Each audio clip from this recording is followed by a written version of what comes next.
I treat creator relationships truly as friendships. Whenever I meet creators, one of the first questions I always ask them is, what are your goals? What would you like to accomplish? And then just keeping up with folks, right? Sometimes reaching out to them, not necessarily for like a brand ask or something that, is quote unquote work related, just, birthdays, milestones. I always try to just organically keep up with those relationships in a way that feels authentic.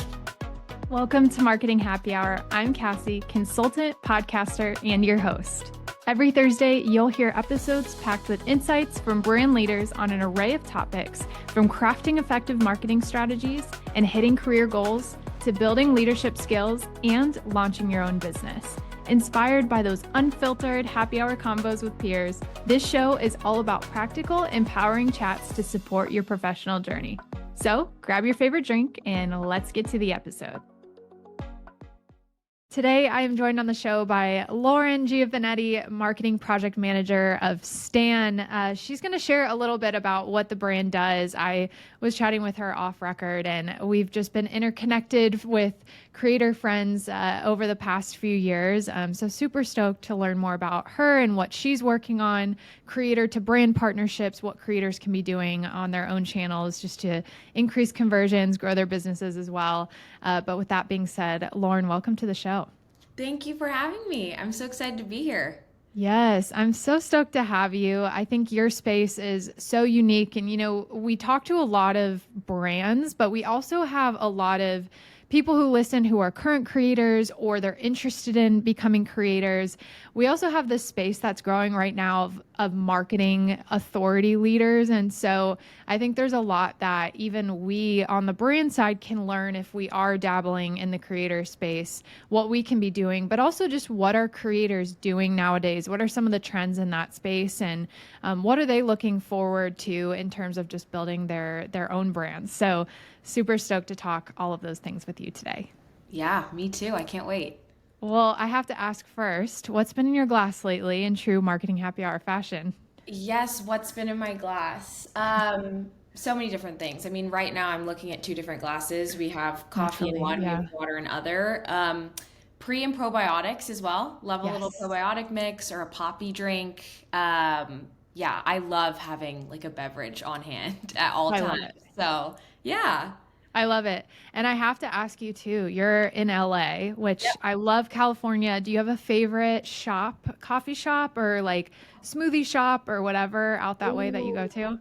Oh my gosh, that's a great question.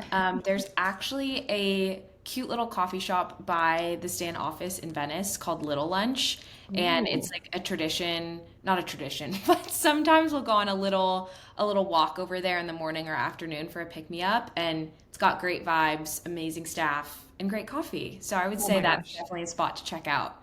Okay, next time I'm over that way and in Venice, I love Venice, so I will definitely check that out. Thank you for the Of recommendation. course, of course. I love it. So, Lauren, tell us if you don't mind a little bit about your journey. How did you land at Stan in the first place? Yeah, so funny enough, I've been in like the link in bio creator monetization space for pretty much like all of my professional career, which is a pretty random space to sort of fall into, but I absolutely love it. I knew that I wanted to work with creators in some capacity and in social media, but I just didn't know exactly what that looked like.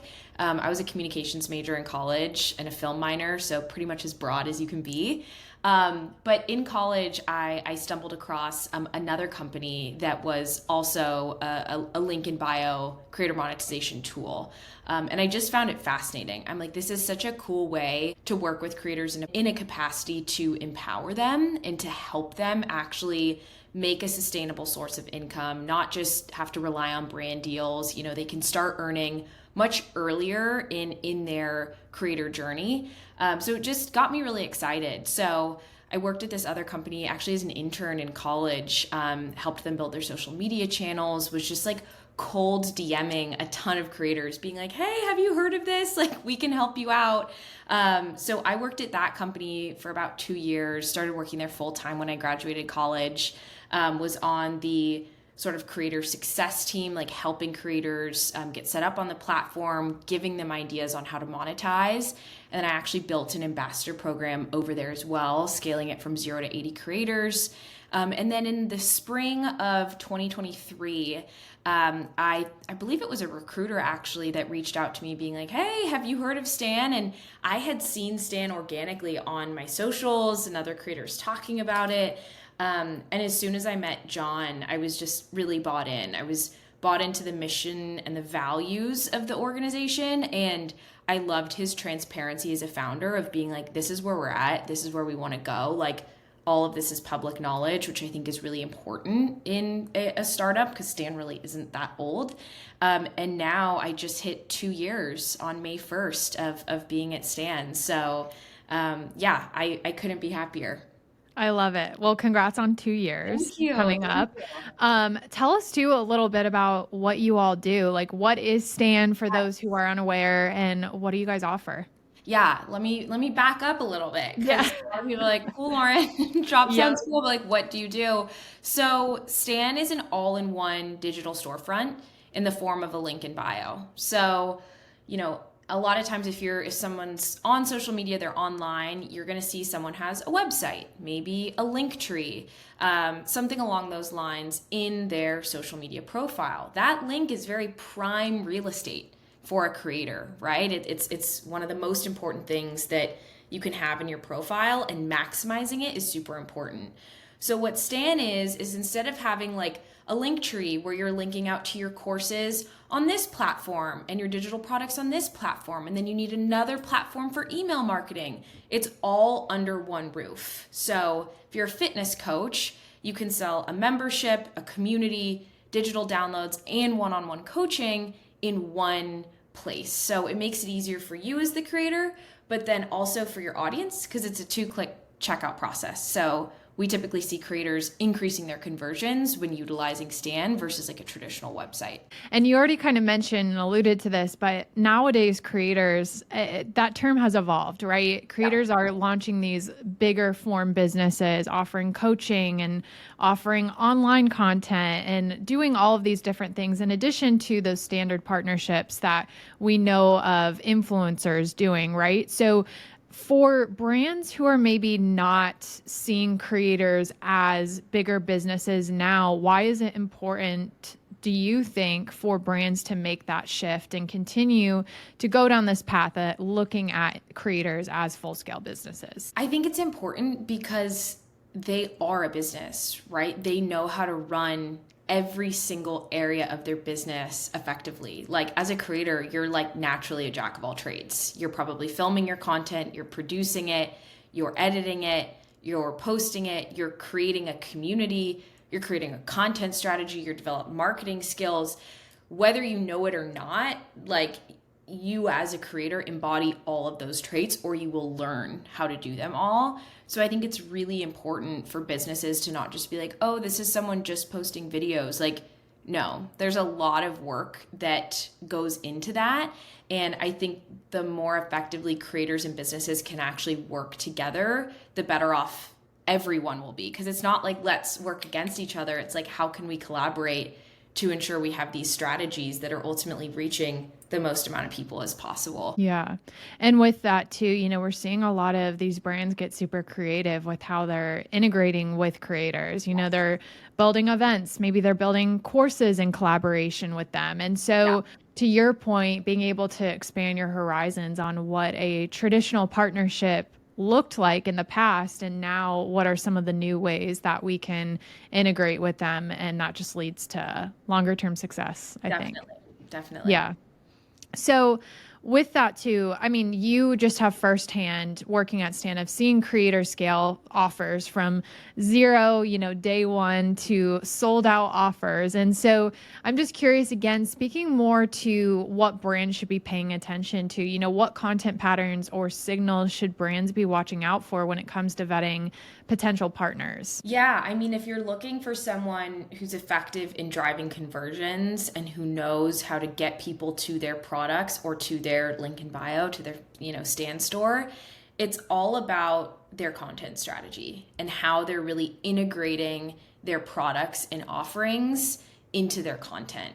I think the most effective, most successful creators we've seen on Stan have clearly identified that there's a question or a problem that their audience has, and they get really good at explaining the solution and teasing that in their content, but then the full-blown solution being that product, being that resource that they've created and are selling.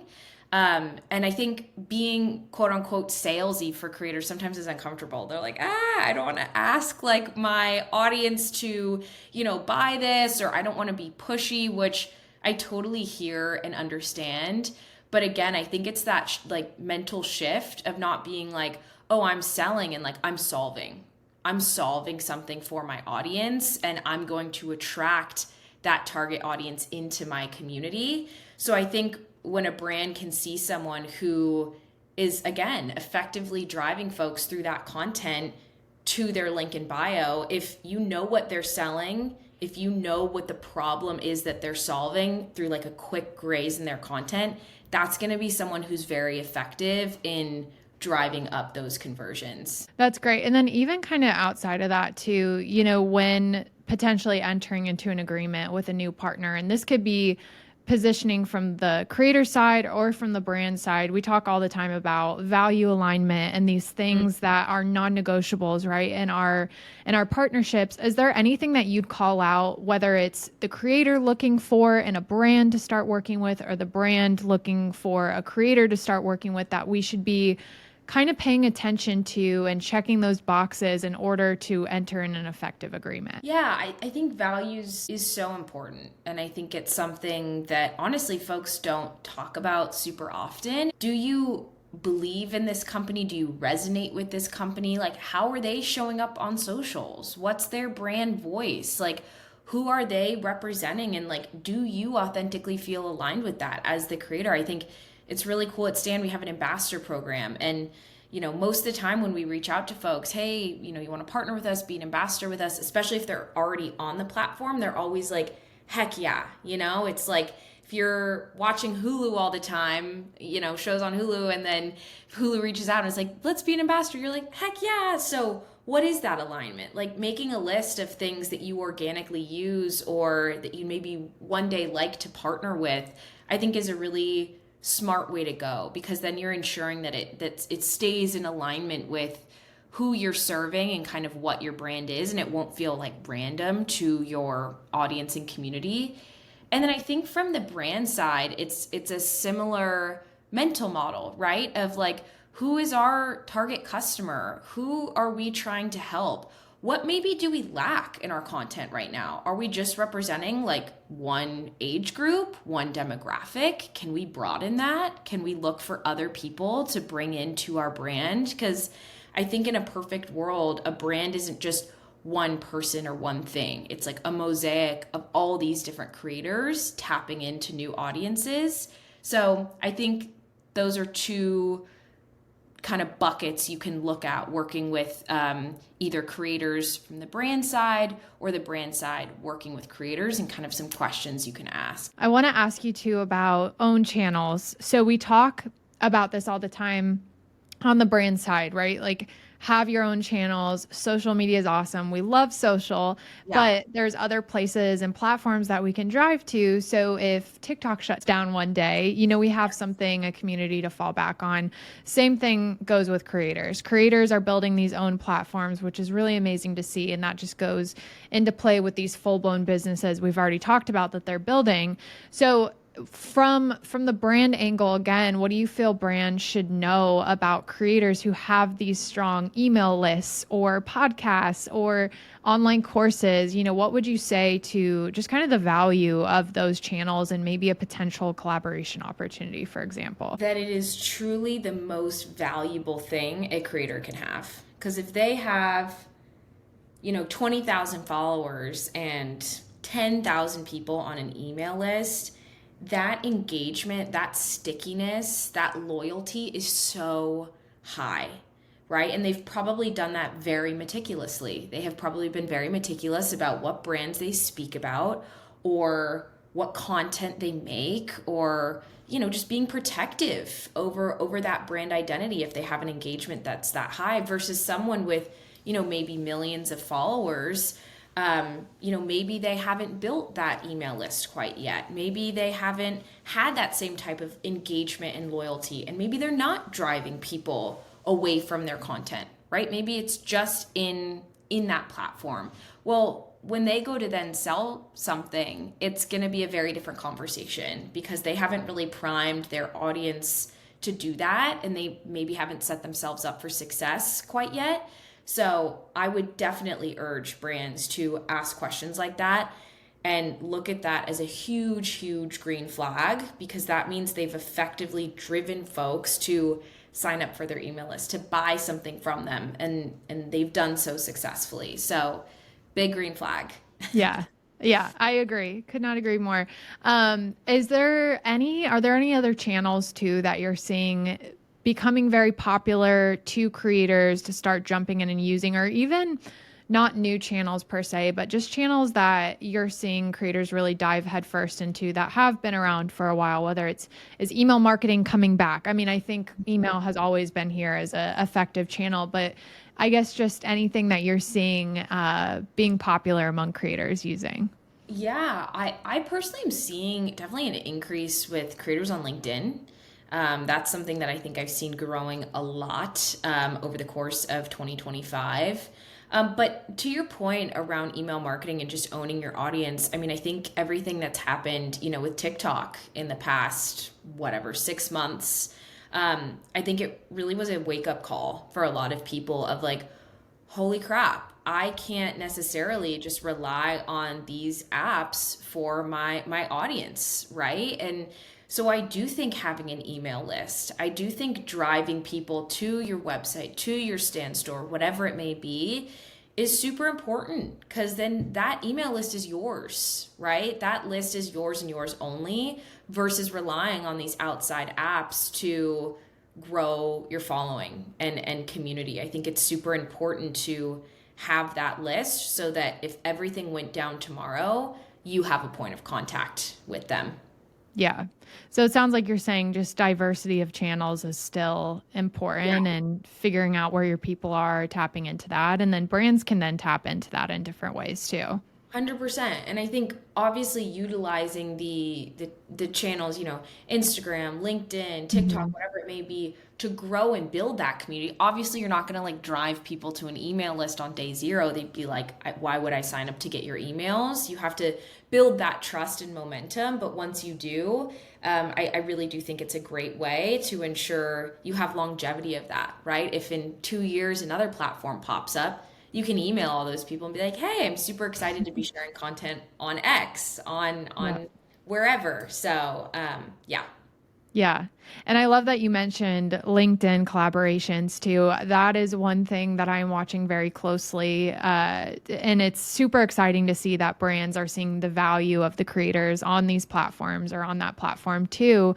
Are you seeing any standout angles for strategies of creator brand partnerships on LinkedIn? Is there anything specifically you'd say to kind of look out for in terms of how to approach a creator on the platform and collaborate with them? So. yeah. I mean, I think I've seen a lot of great LinkedIn posts of folks just Mhm. sort of observing the market or observing trends. And I think there's a lot of organic synergy of, let's say, a brand is, I distinctly remember a campaign The Ordinary did a few months ago, the skincare brand, where I believe they were selling eggs because the price of eggs got so expensive, and making that accessible for everyone, because I think that's their mission with skincare, and they were doing that as well with food.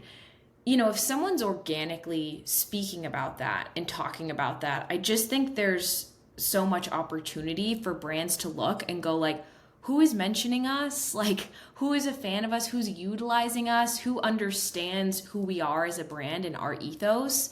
Because ultimately, that's always going to lead to a more successful campaign versus, looking for someone that maybe quote unquote has the right stats or what have you, but then there's sort of this misalignment of energy. I just think there's something so wonderful about someone organically talking about a brand and then the brand being like, oh my gosh, we'd love to work with you, and like commenting, in the comments. That's such a heartfelt moment. So I really think for brands, it's just like, who's talking about you? Like, what's the discourse and conversation? How can you just embed yourself in that versus reinventing the wheel and doing something new? Yeah, absolutely. And the cool thing about LinkedIn too, I mean, this is both on the brand and creator side, is we have access to see who's working on the company. And so to be able to literally spark a conversation with the people behind the brand and not just the brand itself, like we are stuck with on Instagram and TikTok, for example, we're able to spark those human to human conversations too, which I think is an effective way to open the door for different collaborations that way too. Definitely. So, as I mentioned at the top of the episode, again, there's a lot of listeners here who are current creators or thinking of building authority on a specific topic and becoming creators themselves. So, I just some advice that you have directly for the creators or insights. What's one thing you feel creators can do today to make themselves more valuable partners for brands? We talked a little bit about this already, but just curious if you have any other insights there. Yeah, I would say document everything. Document all your stats, document your engagement, document things that you might not think are important, but actually really could be. Like, let's say, for example, you post a story and 200 people respond to this story, like being like, I want to hear more, or this was so cool, or what have you. Like, those are super important indicators for brands, and I think speak to the loyalty and trust that you're building with your audience. Even if you have 2,000, 5,000 followers, that's an important thing to take note, because you building that sticky, loyal community, that engagement, at the end of the day, that's what folks really care about. So I think the more effective you can be at like writing your own narrative of being like, this is what I've built. Yes, these are the external numbers that you can see, but then, again, this is how many people are joining my email list. This is my like story response rate. If I just post on a random day, this is how many people are like excited about the dialogue. I think those are all super wonderful indicators for a brand to get a more fully painted picture of like the community that you're building online. And then piggybacking off of that too, what's one monetization strategy that creators are sometimes overlooking, but brands would love to support or are thinking about supporting here in the future? Yeah, I would say a monetization strategy for creators that I think is often overlooked is creators get super pumped to release a product, right? To publish a product, to build something that maybe their audience has been asking for. And multiple times people have come to me and been like, hey, Lauren, I put my blood, sweat, and tears into this course and no one's buying it. And it's just sitting there and I'm bummed. And I always ask them, how did you talk about it? Who in your audience knew about it? How long did you talk about it? Et cetera, et cetera. And most times they're like, I only did one story when I launched it, or this one video, or what have you. So having a strategy around a product launch is the most important thing when you're launching a product. Because yes, you need to ensure that that product is amazing and value packed, but you cannot build it alone and then expect this like overwhelm of like, oh my gosh, like I need this. The better you are at building that demand, the more successful you'll be. Think about anything that people like rave over, like Coachella, for example, right? They're releasing their headliners and then they send you these tickets in this cool box. It creates all this FOMO, all this discourse about it. And then, leading up to the event itself. Obviously, you're probably not selling music festival tickets, but it's just an important thing to keep in mind of like, how much space that actually takes up in your brain before the event even happens. So how can you replicate that? How can you create FOMO and buzz around your products? And then again, I think if a brand sees a creator doing that well, it's a green flag that they can do that for their brand as well. Yeah. And I think that's such an important note too, just because even thinking about a consumer behavior pattern, sometimes it takes someone 6 times to learn about a product or a launch before they're ready to purchase. And so taking the time as a creator to educate your audience, share the value of whatever it is you're offering, answering some of those key questions even prior to launch, so that on launch day, that consumer is so primed and ready to buy, and that launch goes well. So I think that's so important. And to your point too, that's something that brands can also, I think, learn and remember also for launches. 100%. Yeah. So I want to ask you a few career questions here, Lauren, just before we close out.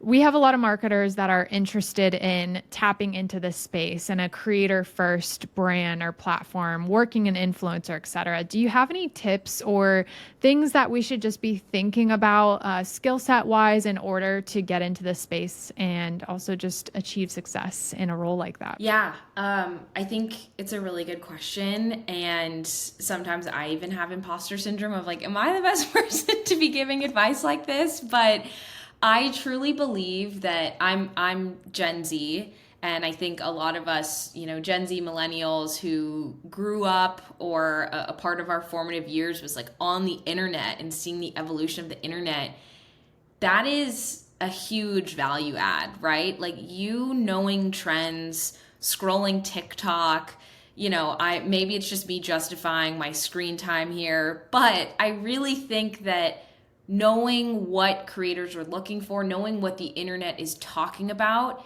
is actually super important and super marketable because that's what marketing is now, right? It's all happening online and you actually paying attention to those things and in your own scroll, like taking note of like what's catching your attention and what creators are doing well, I think is important for you to leverage.